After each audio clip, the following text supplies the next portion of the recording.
Olá a todos e bem-vindos a mais este podcast do Acesso ao Insight. Hoje nós vamos estudar as 3 características. Ignorância é a tradução em geral empregada para o termo em Pali, avidya. Mas ignorância nesse caso não significa simplesmente a falta de informação ou desconhecimento, mas engloba também a simples ausência de vontade de querer saber, a atitude de simplesmente ignorar a realidade que nos cerca. Avidya também é sinônimo de delusão, ou moha em Pali. Delusão é definida como uma crença que é falsa ou irreal. Na psiquiatria, a delusão é uma crença resultado de uma enfermidade ou transtorno mental. Avidya, ou moha, é a principal causa de todo o mal e sofrimento no mundo, obscurecendo a visão dos seres e impossibilitando que eles vejam a verdadeira natureza dos fenômenos. É a avidya que engana os seres, fazendo com que os fenômenos pareçam ser permanentes, que proporcionam felicidade, consubstância e belos, e por isso desejáveis e que valem a pena ser obtidos. A avidya impede ver a realidade dos fenômenos como impermanentes, insatisfatórios e não eu. O antídoto contra a ignorância ou delusão é justamente a sabedoria, que deve ser desenvolvida e cultivada através do estudo, da reflexão, da contemplação e da meditação. Falamos sobre a impermanência, a insatisfação e o não eu, e isso é conhecido como as 3 características dos fenômenos condicionados. Os 3 termos em Pali são anicca, dukkha e anatta. Anicca tem sido traduzido como impermanência, mas é um termo que tem um significado mais amplo, podendo ser interpretado como transitório, ocasional, fortuito, irregular, instável, incerto, no qual não se pode confiar, pode estar presente ou não.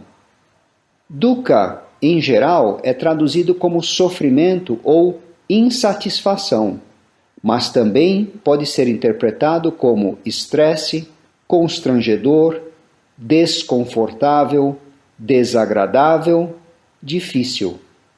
No Dhammacakkappavattana Sutta, que é um sutta do Samyutta Nikaya, que foi o primeiro discurso do Buda, dukkha é definido da seguinte forma: nascimento é dukkha, envelhecimento é dukkha, enfermidade é dukkha, morte é dukkha, tristeza, lamentação, dor, angústia e desespero são dukkha. União com aquilo que é desprazeroso é dukkha. A separação daquilo que é prazeroso é dukkha. Não obter o que se deseja é dukkha. Em resumo, os 5 agregados influenciados pelo apego são dukkha. Os 5 agregados são o corpo, a sensação, a percepção, as formações mentais e a consciência. No Anuradha Sutta, que também é um sutta do Samyutta Nikaya, o Buda resume os seus ensinamentos da seguinte forma: tanto antes como agora, eu declaro somente dukkha e a cessação de dukkha. Anatta pode ser dividido em a mais atta. Atta tem o significado de eu, e o prefixo a significa não, daí a tradução não eu.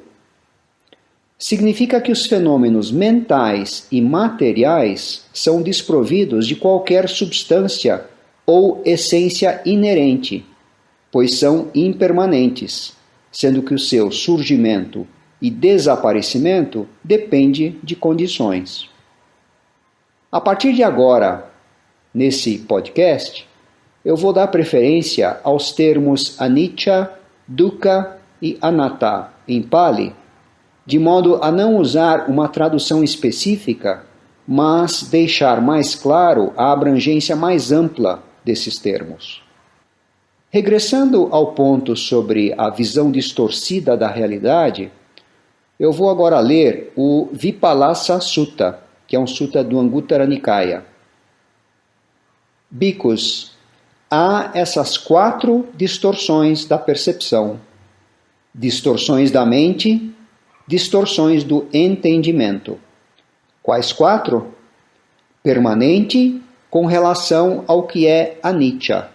É uma distorção da percepção, uma distorção da mente, uma distorção do entendimento. Prazer com relação ao que é dukkha. Eu com relação ao que é não eu. Belo com relação ao que não é belo.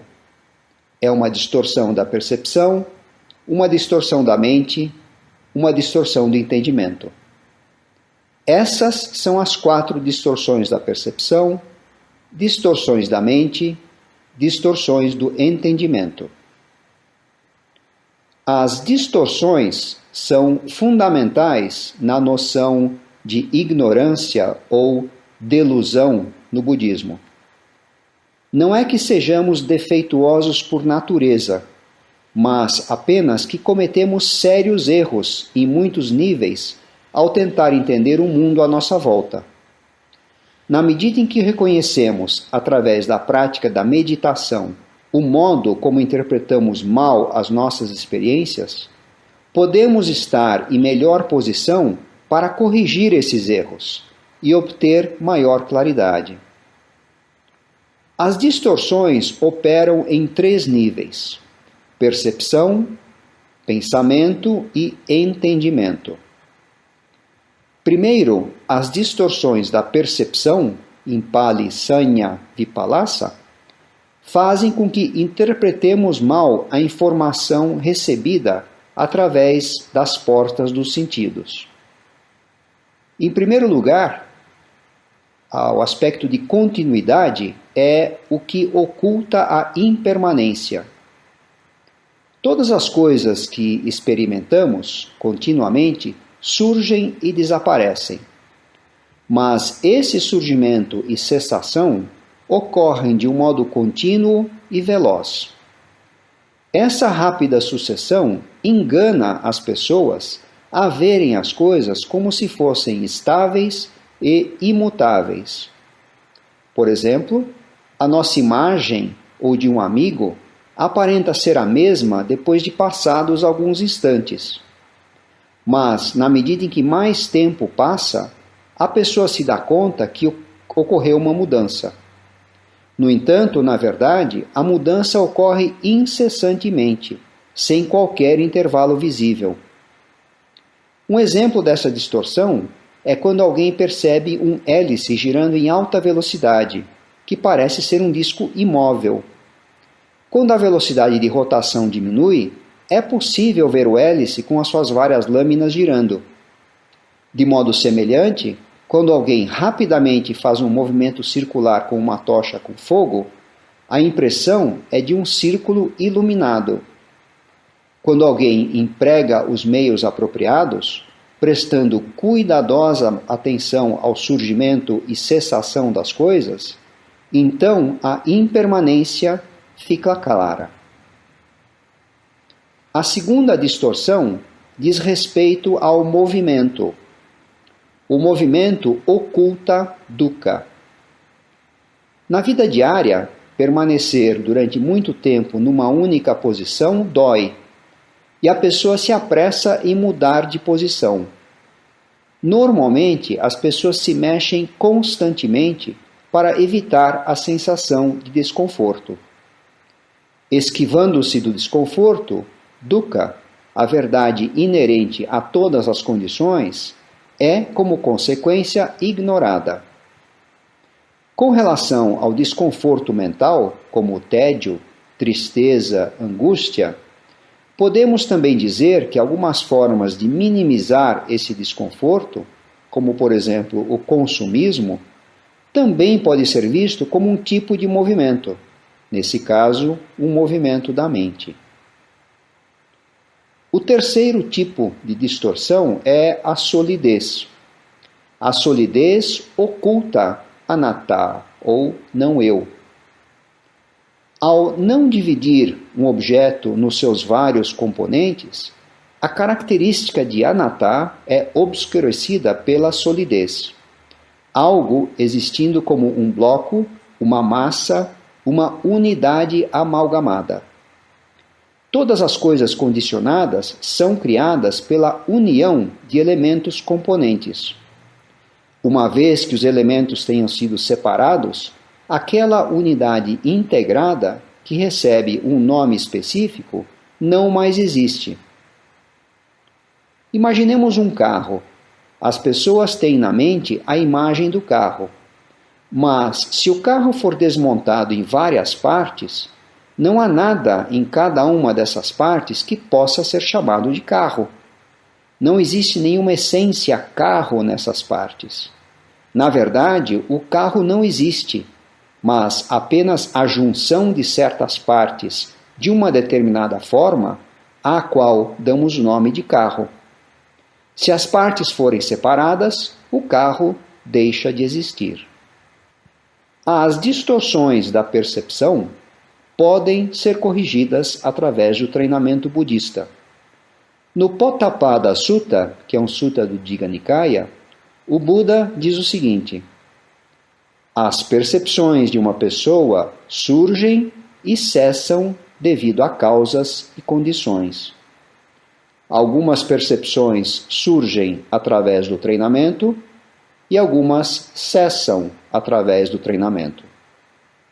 As distorções da mente ou do pensamento, que em Pali é Citta Vipallasa, têm a ver com a etapa seguinte no processo cognitivo, quando pensamos ou ponderamos sobre todo tipo de coisas. A mente tende a elaborar com base na percepção, e se os pensamentos tiverem por base percepções distorcidas, então eles também serão distorcidos. Em algum momento, esses tipos de pensamentos se tornam habituais e evolvem para distorções de entendimento, que é Ditthi Vipallasa em Pali. Estaremos então aprisionados no entendimento incorreto.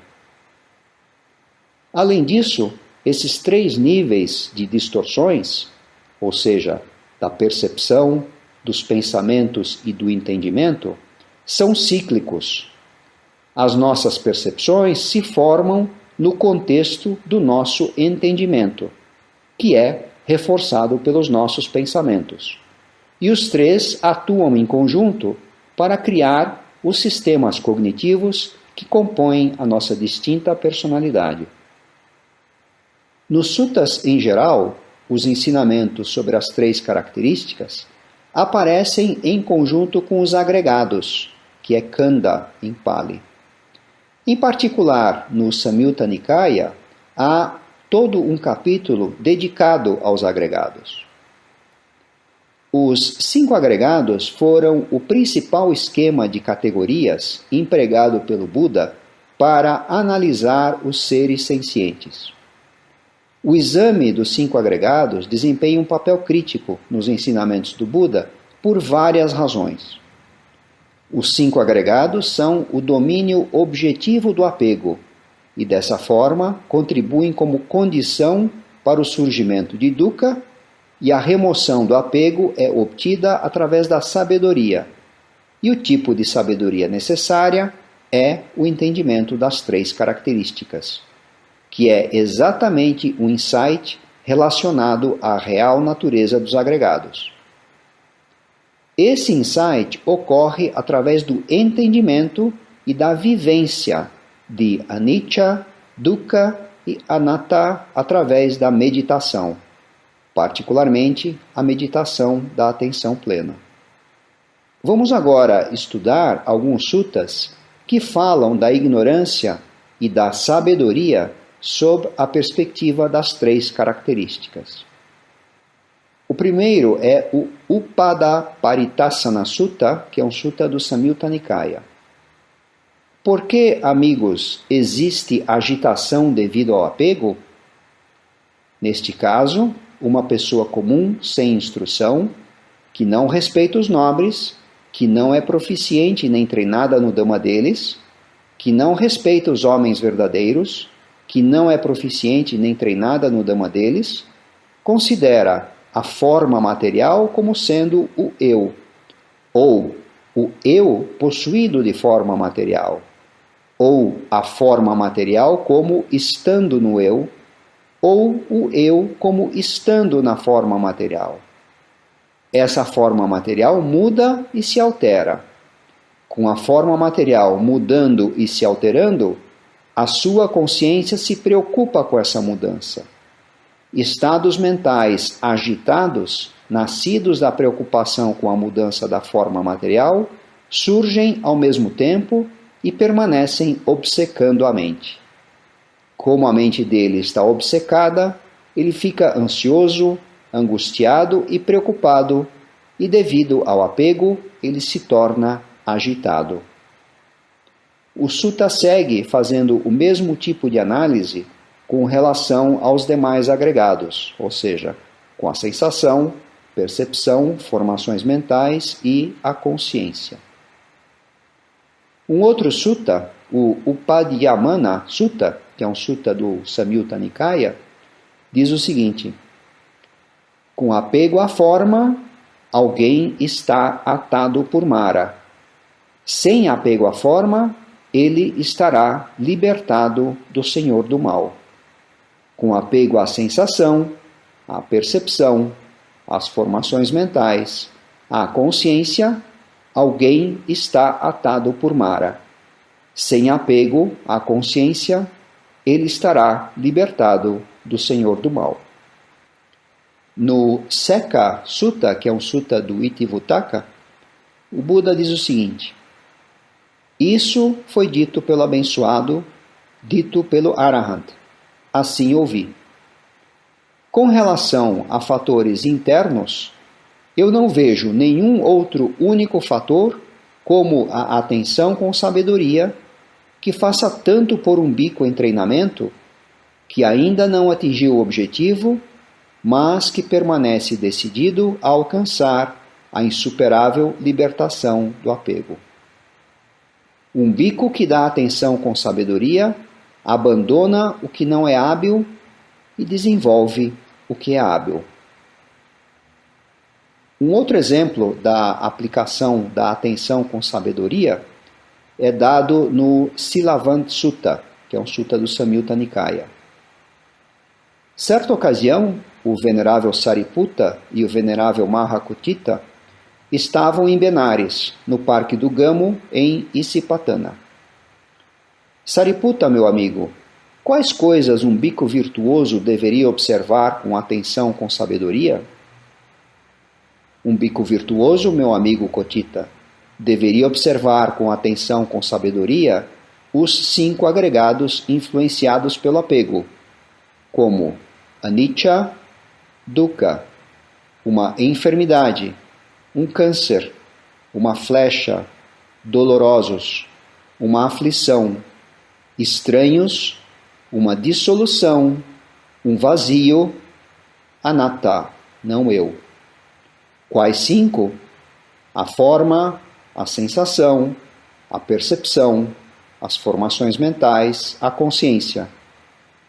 Um bico virtuoso deveria observar com atenção com sabedoria esses 5 agregados influenciados pelo apego, como anicca, como dukkha, uma enfermidade, um câncer, uma flecha, dolorosos, uma aflição, estranhos, uma dissolução, um vazio, anatta.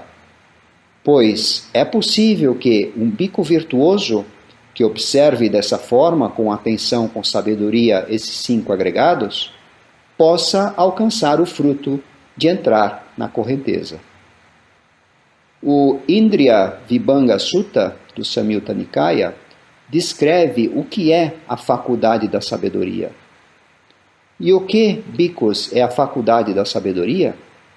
Neste caso, bhikkhus, o nobre discípulo, é sábio.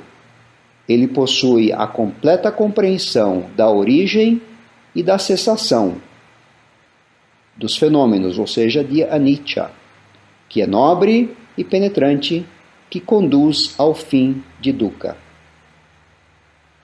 Outro exemplo de sabedoria que conduz até a completa libertação da mente está no Nandikaya Sutta, que é um sutta também do Samyutta Nikaya.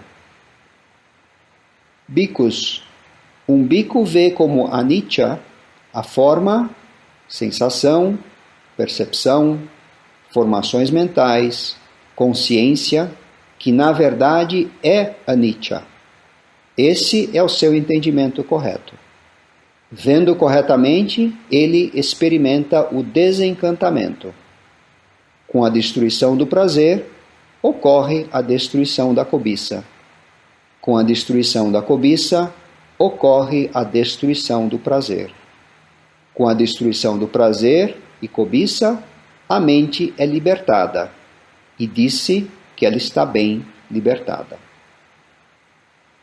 Agora eu vou ler o Anattalakkhana Sutta, que é o Sutta do Samyutta Nikaya, que foi o segundo discurso do Buda para o grupo de 5 ascetas. Na busca pela iluminação, primeiro o Bodhisattva teria estudado com 2 professores, Alara Kalama e Uddaka Ramaputta, mas ele decidiu abandoná-los. Em seguida, ele se dedicou à prática de austeridades com um grupo de 5 ascetas, que, num dado momento, o abandonaram porque acharam que ele tinha desistido da prática. Depois de realizar a iluminação, o Buda foi ao encontro deles para lhes ensinar o Dhamma. Eles estavam em Benares. Chegando, ele discursou o Dhammacakkappavattana Sutta, que foi o primeiro discurso. E ao final desse discurso, um dos ascetas, Kondanya, realizou o estado de entrar na correnteza. E algum tempo depois, o Buda discursou o Anattalakkhana Sutta. E, como o nome diz, o discurso é sobre a característica de anatta, ou a característica de não eu. Assim ouvi. Em certa ocasião, o abençoado estava em Benares, no Parque do Gamo, em Isipatana.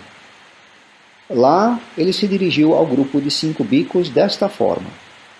Bhikkhus, venerável Senhor, eles responderam. O abençoado disse o seguinte: a forma, bhikkhus, é anatta. Pois, bhikkhus, se a forma fosse o eu, atta, essa forma não conduziria a dukkha, e seria possível obter da forma que a minha forma seja assim, que a minha forma não seja assim. Mas porque a forma é anatta, a forma conduz a dukkha, e não é possível obter da forma que a minha forma seja assim, que a minha forma não seja assim. A sensação, a percepção, as formações mentais, a consciência é anatta. Pois, se a consciência fosse o eu, essa consciência não conduziria a dukkha, e seria possível obter da consciência que a minha consciência seja assim, que a minha consciência não seja assim. Mas porque a consciência é anatta, a consciência conduz a dukkha, e não é possível obter da consciência que a minha consciência seja assim, que a minha consciência não seja assim. Creio que esse trecho é relativamente fácil de ser entendido e parece bastante óbvio, ou seja, se os agregados fizessem parte ou compõem o eu ou a individualidade de uma pessoa, Então, eles deveriam estar sujeitos à volição ou vontade dessa pessoa, e isso não é o que nós observamos. Dando continuidade ao sutta, o que vocês pensam, bhikkhus? A forma, sensação, percepção, formações mentais, consciências, é permanente ou anicca, impermanente? Anicca, Senhor. E aquilo que é anicca é dukkha ou sukha, ou seja, sofrimento ou felicidade? Dukkha, Senhor. Nesse ponto eu tenho algumas dúvidas. A minha dúvida é aquelas pessoas que não tenham familiaridade com a doutrina do Buda, se fossem perguntadas se as coisas impermanentes são sofrimento, se todas responderiam que sim. As pessoas poderiam dizer, se for uma coisa ruim, é bom que seja impermanente, pois vai cessar. Se a coisa for boa e prazerosa e cessar, não tem problema, porque rapidinho vou encontrar uma outra coisa no lugar. Quer dizer, posso tomar uma cerveja, vou no cinema, falo no celular, compro uma revista, etc. A correlação entre a impermanência e sofrimento, ou anicca e dukkha, pressupõe um certo grau de insight ou de sabedoria, que depende de um grau apurado de atenção, para entender que essa busca constante por prazeres é uma roda viva sem fim, que inclusive alimenta o processo de renascimento, pois é justamente o que estimula o desejo por ser existir, ou, em outras palavras, isso é o samsara. Continuando com o sutta, e é adequado considerar o que é anicca, dukkha, sujeito a mudanças como isso é meu, isso sou eu, isso é o meu eu? Não, Senhor. Portanto, bhikkhus, qualquer forma, sensação, percepção, formações mentais, consciência, quer seja do passado, futuro ou presente, interna ou externa, grosseira ou sutil, inferior ou superior, próxima ou distante, toda forma deve ser vista como na verdade é, com correta sabedoria. Isso não é meu, isso não sou eu, isso não é o meu eu. Vendo dessa forma, o nobre discípulo bem instruído se desencanta com a forma, se desencanta com a sensação, se desencanta com a percepção, se desencanta com as formações mentais, se desencanta com a consciência. Desencantado, ele se torna desapegado. Através do desapego, a sua mente é libertada. Quando ela está libertada, surge o conhecimento. Libertada. Ele compreende que o nascimento foi destruído, a vida santa foi vivida, o que deveria ser feito foi feito, não há mais vir a ser a nenhum estado. Isso foi o que o abençoado disse. Os bhikkhus ficaram satisfeitos e contentes com as palavras do abençoado. E enquanto essa explanação estava sendo dada, as mentes do grupo de 5 bhikkhus foram libertadas das impurezas através do desapego. O Dhamma Niyama Sutta, que é um sutta do Anguttara Nikaya, descreve que as 3 características dos fenômenos mentais e corporais não é uma doutrina particular ou uma invenção do Buda, mas a observação cuidadosa de qual é a verdadeira natureza dos fenômenos. O sutta diz o seguinte: bhikkhus, havendo ou não o surgimento de um Tathagata, essa propriedade se mantém, essa regularidade do Dhamma, essa ordenação do Dhamma.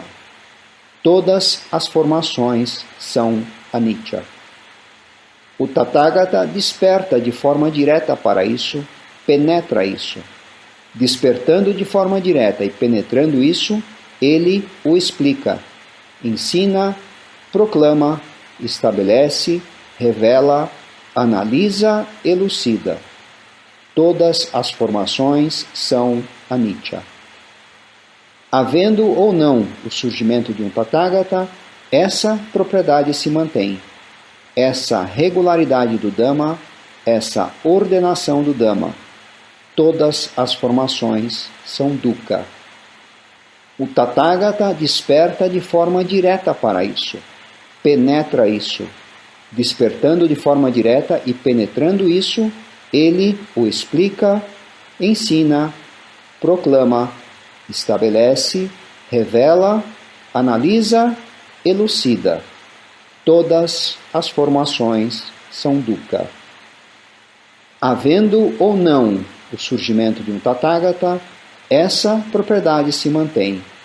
Essa regularidade do Dhamma, essa ordenação do Dhamma. Todas as formações são anatta. O Tathagata desperta de forma direta para isso, penetra isso. Despertando de forma direta e penetrando isso, ele o explica, ensina, proclama, estabelece, revela, analisa, elucida. Todas as formações são anatta. Por fim, eu vou ler o Patibhoga Sutta, que é um sutta do Anguttara Nikaya. Bhikkhus, contra 4 coisas não há proteção, quer seja de um contemplativo, de um brahmane, de um deva ou mara ou brahma, ou de qualquer outro no mundo. Quais são essas 4 coisas? Que aquilo que está sujeito ao envelhecimento não envelheça. Que aquilo que está sujeito à enfermidade não se enferme. Que aquilo que está sujeito a morrer não morra. E que nenhum fruto possa surgir das próprias ações inábeis, que são contaminadas, produzem um novo ser existir, amedrontadoras, produzindo resultados dolorosos, conduzindo a um futuro nascimento, conduzindo a um futuro envelhecimento, enfermidade e morte. Contra essas 4 coisas não há proteção, quer seja de um contemplativo, de um brahmane, de um deva ou mara ou brahma, ou de qualquer outro no mundo. Ou seja, contra o envelhecimento, enfermidade e morte, ou, em outras palavras, as 3 características de anicca, dukkha e anatta, não existe qualquer tipo de proteção possível no mundo. A única proteção está na libertação do mundo, entendendo-se mundo como os 5 agregados. Muito obrigado a todos.